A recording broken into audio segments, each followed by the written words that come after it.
Assalamualaikum warahmatullahi wabarakatuh. Perkenalkan, nama saya Siti Julaiha. Dalam kesempatan kali ini saya akan menjelaskan tentang apa yang saya ketahui di bab 12 tentang analisis sekuritas. Analisis sekuritas adalah proses menilai menganalisa suatu sekuritas yang dikeluarkan oleh perusahaan untuk mengetahui karakteristik suatu sekuritas, apakah sekuritas tersebut stabil atau tidak, karena sekuritas ini memiliki karakteristik emas, yaitu sekuritas yang harganya bisa sangat tinggi dan bisa sangat rendah. Kemudian dalam memilih sekuritas yang baik terdapat kriterianya, yaitu sebagai berikut. Yang pertama, risiko tingkat bunga. Yang kedua, risiko keuangan. Yang ketiga, risiko kemampuan daya beli.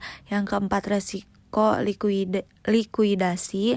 Yang kelima, pajak. Dan yang terakhir ada pengembalian atas sekuritas. Jenis-jenis sekuritas. Terdapat dua jenis sekuritas. Yang pertama, sekuritas jangka panjang.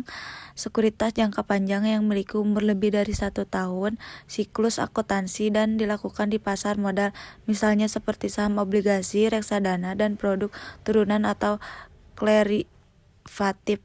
Yang kedua, ada sekuritas jangka pendek. Sekuritas ini memiliki umur kurang dari 1 tahun, siklus akuntansi, dan dilakukan di pasar.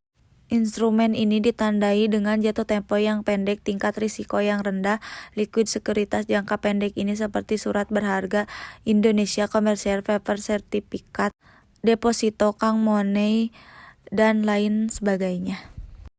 Analisis fundamental. Analisis fundamental adalah analisis sekuritas yang menggunakan data-data fundamental dan faktor-faktor eksternal yang berhubungan dengan perusahaan atau badan usaha tersebut.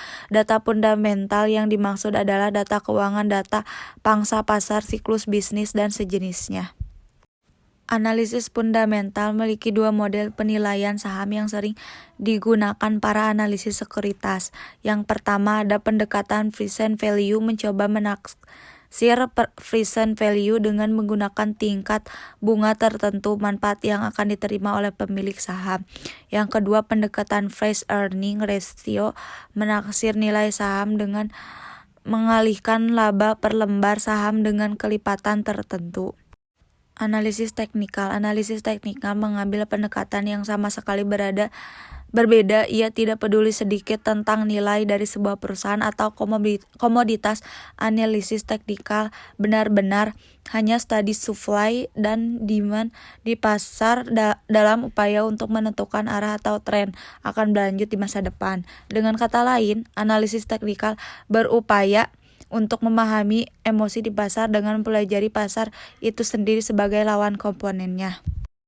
Ada 3 prinsip yang dapat digunakan sebagai patokan dalam memahami analisis teknikal, yaitu yang pertama, refleksi semua kejadian. Yang kedua, ada tren.